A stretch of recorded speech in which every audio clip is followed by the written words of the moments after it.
सच ये है कि भारतीय जनता पार्टी की साजिश को तो बेनकाब सारे इंडिया गठबंधन के दल कर रहे हैं और इन्हें भी करना चाहिए, लेकिन आकाश आनंद जी, मायावती जी और बहुजन समाज पार्टी भारतीय जनता पार्टी की बी टीम के रूप में क्यों काम करने लगते हैं। जब हम संविधान को बचाने की बात करते हैं तो हमारे संविधान बचाने की मुहिम को ये लोग नौटंकी क्यों कहते हैं। जब हम आरक्षण बचाने की बात करते हैं तो ये हमारी आरक्षण बचाने की मुहिम के मायावती जी और आकाश आनंद या बहुजन समाज पार्टी विरोध क्यों करते हैं। तो बहुत स्पष्ट रूप से आकाश आनंद जी को स्पष्ट करना पड़ेगा कि वो आरक्षण समर्थकों के साथ में है या आरक्षण विरोधियों के साथ में है, वो संविधान समर्थकों के साथ में है या संविधान विरोधियों के साथ में है। उनके सारे क्रियाकलाप पिछले दिनों के बहुजन समाज पार्टी के तो आरक्षण विरोधियों के साथ में दिखाई दे रहे हैं। उन्हें सड़क पर भी उतरना चाहिए, बात भी करनी चाहिए और बिना वजह की फिजूल की बयानबाजी से बचना चाहिए जिसमें वो सपा और कांग्रेस को अपशब्द कहते हैं। इसके साथ ही भारतीय चुनाव आयोग ने हरियाणा के लिए मतदान की तारीख 1 अक्टूबर से 5 अक्टूबर तक, तदनुसार जम्मू कश्मीर और हरियाणा विधानसभा चुनाव के लिए मतगणना की तारीख 4 अक्टूबर से 8 अक्टूबर तक संशोधित की। देखिए, क्या नाम, भारतीय जनता पार्टी ने मांग की थी, डरी हुई भारतीय जनता पार्टी मांग कर रही थी तो उनको मानना ही था, क्योंकि केंद्र में उनकी सरकार है।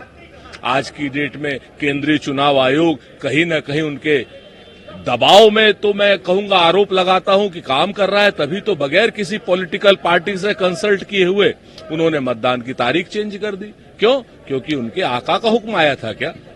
एक स्वतंत्र चुनाव आयोग को या तो सभी लोगों से बैठा करके बात करनी चाहिए थी, उसके बाद तारीखें चेंज करनी चाहिए थी।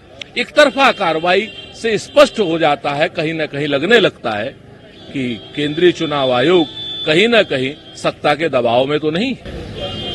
इसके साथ ही हरियाणा के सीएम नायब सिंह सैनी भारतीय रोको गैंग वाले कांग्रेस पार्टी और उनके नेता जयराम रमेश चुनाव आयोग से अपना आवेदन वापस ले लेंगे तो हम तुरंत भर्ती करेंगे। नायब सिंह सैनी साहब का मानसिक संतुलन बिगड़ गया है आने वाली चुनाव की हार को देख करके। उन्हें भी पता है कि इस समय आचार संहिता लगी हुई है और घूस देने का जो आप नियम बनाते हैं नायब सिंह सैनी पिछले 10 सालों से, तो आपने कोई नौकरी निकाली नहीं और अब आप कोरी बयानबाजी कर रहे हैं कि आप जो है नौकरी देना चाहते हैं। भाई 10 साल से आपके मुंह में दही जमी हुई थी, या आप अंडे छील रहे थे या आलू काट रहे थे, जो आप नौकरियां 10 साल में लोगों को नहीं दे पाए। अगर आपने नौकरियां नहीं दी है तो हरियाणा की जनता से माफी मांगिए। जनता आपको चुनाव में सबक सिखाने के लिए तैयार खड़ी है। केंद्रीय मंत्री और जम्मू कश्मीर के लिए भाजपा चुनाव प्रभारी है कि आतंकवाद फिर से शुरू हो जाए।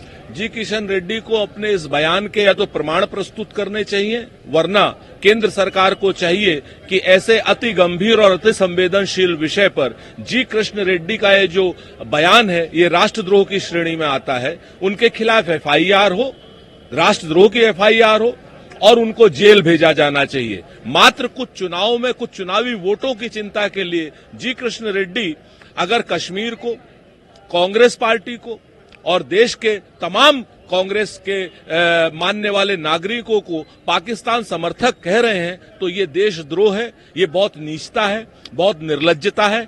ऐसे व्यक्ति की जगह सिर्फ जेल में होनी चाहिए और कहीं नहीं।